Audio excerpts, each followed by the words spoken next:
Comparto con toda la comunidad de fe del CCI Chimaltenango un sincero cariño y mi saludo a la distancia. Y por supuesto, un saludo a todos los cibernautas que siguen las redes sociales del CCI.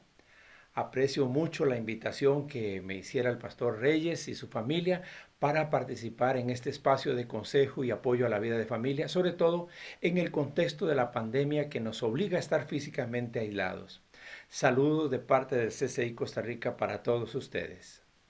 Mi tema se titula Sin perdón imposible. Ya se darán cuenta que hablo sobre el tema del perdón y particularmente de este en relación a la vida conyugal.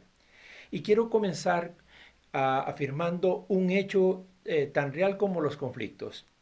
Las personas que más quieres son las que más te hieren. Esto es casi una regla general.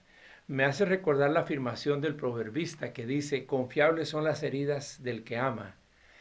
El conflicto y el error son dos hechos de lo más común en la relación matrimonial. Todos los matrimonios tienen conflictos y todos los esposos se hieren de una manera u otra. El problema es cuando las heridas no sanan bien. Las heridas matan. Matan la fe, matan la confianza, matan el amor, matan la admiración, matan el respeto y matan hasta el deseo del uno por el otro. Las heridas emocionales y espirituales solo sanan con perdón y afecto y quiero que usted lo tenga muy en cuenta. Las heridas emocionales, al igual que las espirituales, sanan con perdón y afecto. Sin perdón es imposible amar. Sin perdón es imposible sobrevivir conyugalmente. Sin perdón es imposible creer. Sin perdón es imposible sanar. Y nadie puede decir que ama a una persona en quien no cree. Que una persona te ame mucho no significa que pueda permanecer herida sin que nada llegue a quebrar la relación. Tarde o temprano se quebrará. La norma bíblica es que la confesión antecede al perdón, que la disculpa antecede al perdón, que una buena explicación antecede al perdón, que la humillación antecede al perdón. Quiero hacer para esta exposición, que la dividiré en dos partes, algunas precisiones importantes. La primera, voy a referirme específicamente a este tema visto desde las relaciones conyugales. Ya indiqué eso. La segunda, iniciaré enfocando algunos mitos en relación al perdón, porque hay muchos mitos que gobiernan la vida de una pareja alrededor de este tema. Además, explicaré que se debe entender por perdón desde un enfoque espiritual. Y describiré los elementos centrales de un proceso de sanidad a partir del perdón y destacaré finalmente síntomas que indican que uno ha perdonado. Entremos entonces a nuestro primer aspecto, mitos acerca del perdón. Esto es muy importante y quizás para poder explicar esto es necesario que nos familiaricemos en qué es lo que debemos de entender por mito. Mito es una idea falsa, difundida ampliamente y que se ha llegado a creer como real. Se trata de creencias falsas que explican prácticas y relatos tradicionalmente aceptados como verdaderos, pero no lo son. Entonces, déjenme dar un primer mito alrededor del perdón. Es este: perdonar es olvidar.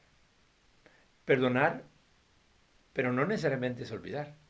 La Biblia dice que cuando venga el reino de Dios, cielos nuevos y tierra nueva, Dios dice que de lo pasado no habrá memoria ni vendrá al pensamiento, dice Isaías 65:17. Pero esto no se aplica a nuestras reacciones.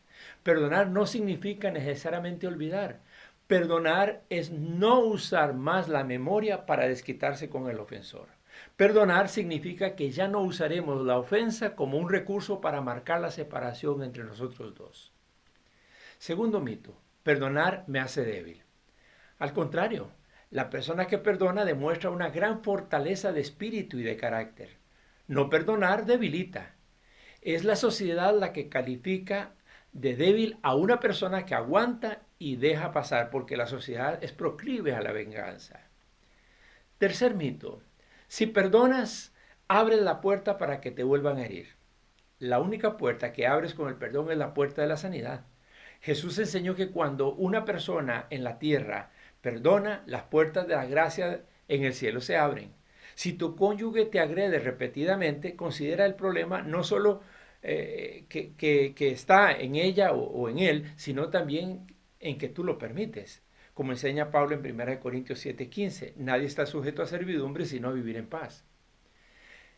Cuarto mito, no puedo perdonar a una persona que no ha pedido perdón. Ese es otro mito. El perdón es un regalo que se da primordialmente para uno mismo. Jesús en la cruz exclamó, Padre, perdónalos porque no saben lo que hacen. Y nadie había pedido perdón allí. No das el perdón porque la otra persona lo necesite, lo das porque es bueno para ti. El quinto mito, perdonar es hacer como que nada pasó. No es cierto. Algo pasó y estuvo muy mal y me dolió y me afectó.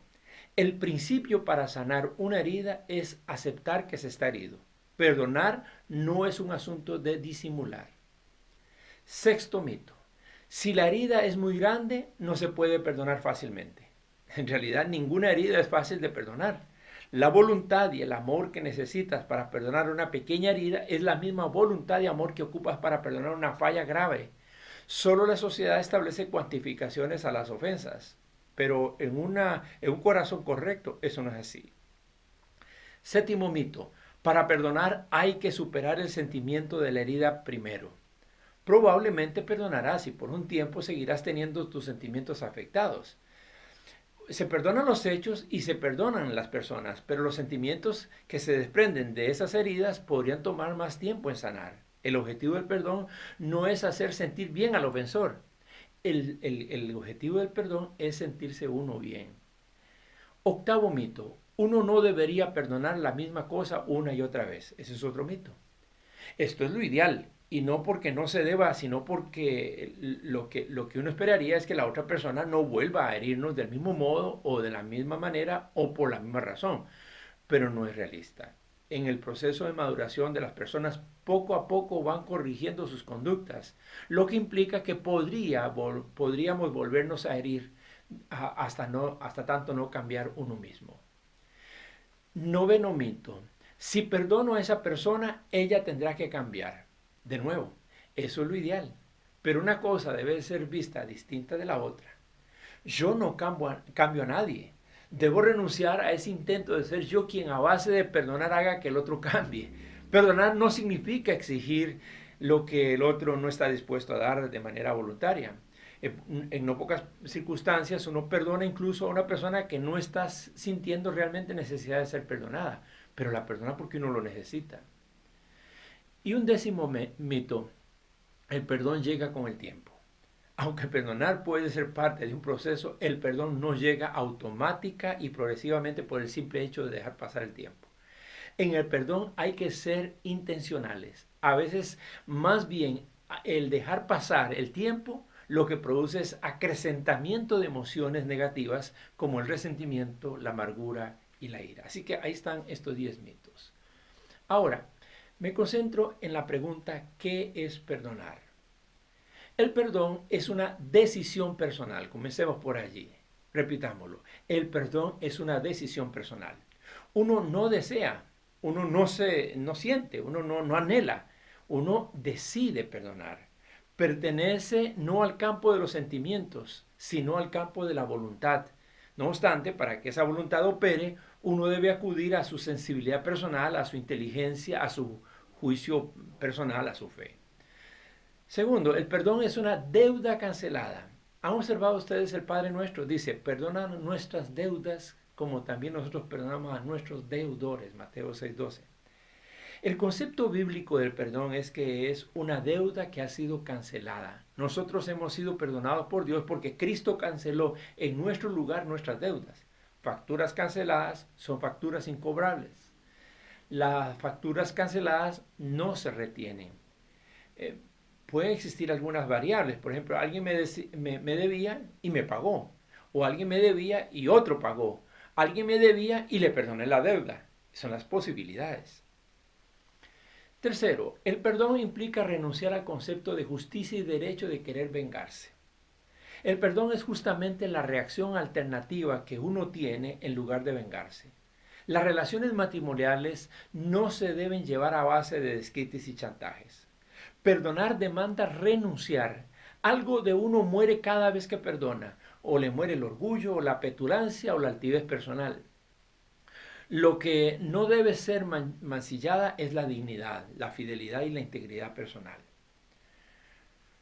Otro concepto del perdón. El perdón es un regalo, ya lo mencioné. Me doy el regalo de sentirme bien. Me doy el regalo de descargar, de darme el derecho a estar mejor conmigo mismo. El perdón es un regalo voluntario. En repetidos casos el cónyuge nos ofende y la única persona que sigue arrastrando el dolor de la herida es uno mismo. Por eso el perdón debe desprenderse del gusto personal por vivir con bienestar propio. Imaginemos el caso de un padre que murió años atrás y que no pidió perdón. No puedo condicionar el perdón a que el difunto me pida ser perdonado. Debo regalar el perdón en función de mi sanidad. El perdón contiene principalmente alivio propio. Otro concepto sobre el perdón. El perdón es un paso que uno debe dar, que uno decide dar. Así como se dan pasos para otras conquistas o cambios, el perdón puede ser ese paso que uno tiene que tomar cuando quiere superar el fracaso o cuando uno aspira a algo mejor. Y como ya hemos señalado, perdonar es no utilizar la memoria contra el otro. No debo estar trayendo a colación el pasado. Es como dice el profeta Isaías, no se estén acordando de las cosas pasadas ni traigan a memoria las cosas antiguas. Isaías 43, 18. La memoria de los hechos está allí, pero esas cosas que recuerdo no deben ser utilizadas para el desquite y el reproche cada vez que la otra persona nos falla en algo. La basura al basurero. Quisiera puntualmente dar otras observaciones alrededor del ofensor, y son estas. El primero, el ser perdonado por alguien a quien he ofendido no significa que rehuya de asumir mis responsabilidades. Todo error tiene consecuencias inherentes a la acción.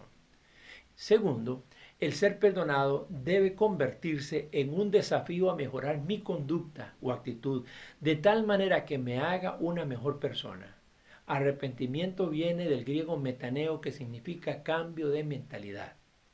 Meta, neo. Meta es mente, neo es nueva. Ahora dediquemos un tiempo al proceso sanador del perdón. Aunque la decisión de perdonar pueda ser cosa del momento en que se toma, lo cierto es que perdonar suele ser el fruto de un proceso sanador a partir de la decisión del perdón. Y la pregunta es, ¿cómo es ese proceso sanador del perdón?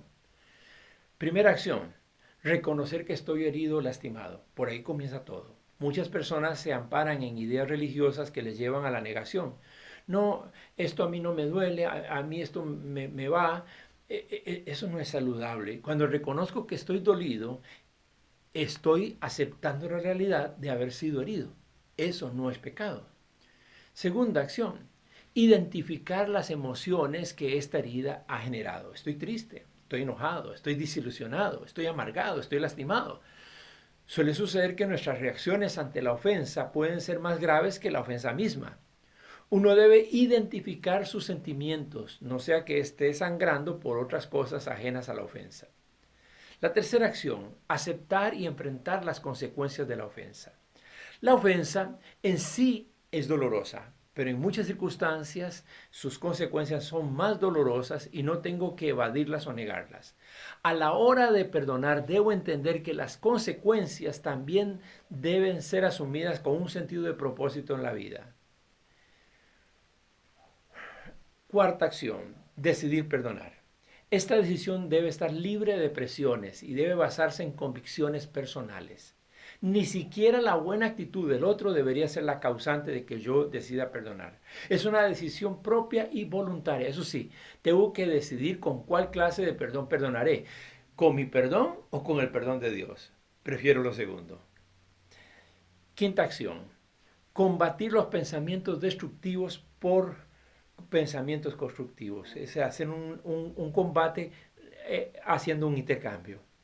Es como aprender a sustituir pensamientos. Puedo enfocarme en las actitudes positivas y en los efectos positivos que esta situación ha producido.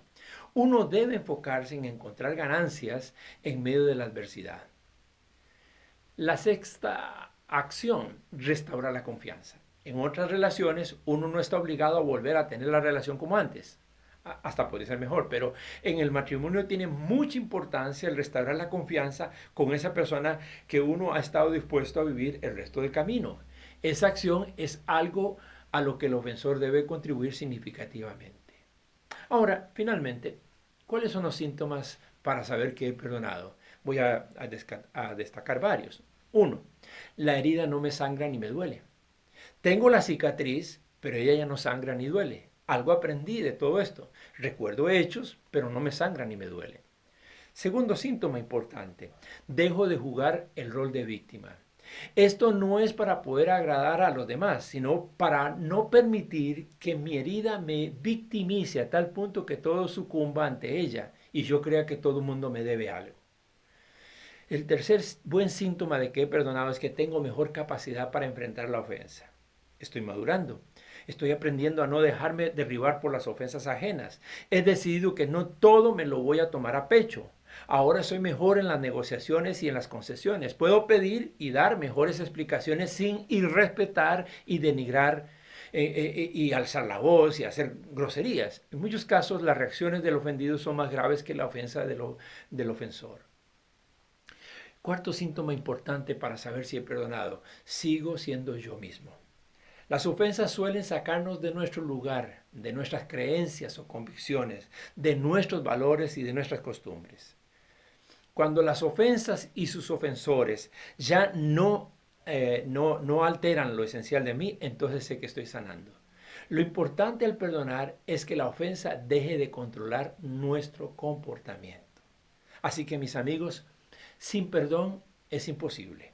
Perdonar trae la bendición de Dios a nuestra vida. Perdonar marca positivamente las generaciones siguientes. Perdonar hace que la gracia de Dios tome control de todo lo nuestro. Sin perdón es imposible tener una buena calidad de vida. Sin perdón es imposible restaurar cosas. Sin perdón es imposible vivir bien. Uno debe decidir que el perdón es un descargo necesario en nuestra vida. Le quiero invitar a que le pida al Señor de todo su corazón por un momento, Señor, ayúdame a sanar, ayúdame a superar, ayúdame a ir más allá de la herida que me han causado y tener la capacidad de perdonar a quien me ha herido. Dios, de todo mi corazón, reconozco que estoy herido o que he herido a otra persona, pero también reconozco la necesidad que tengo de reconciliarme con esta persona que tanto amo, que tanto admiro y que tanto le debo agradecimiento. Dame, Señor, las fuerzas y la madurez con estos conceptos para poder vivir en una relación permanente de perdón y de superación de lo que son las heridas más comunes en la vida del matrimonio. Así te lo pido en el nombre de Jesús. Amén y amén. Amigos, espero que este tema les sea de gran ayuda, sobre todo ahora que tenemos que tener una gran convivencia de familia por largas horas y muy usualmente en esas circunstancias pueden sobrevenir momentos muy críticos a la vida conyugal a causa de la falta de perdón. Gracias de nuevo y les quedo en deuda, por supuesto, por todo lo bueno que ustedes representan. Bendiciones.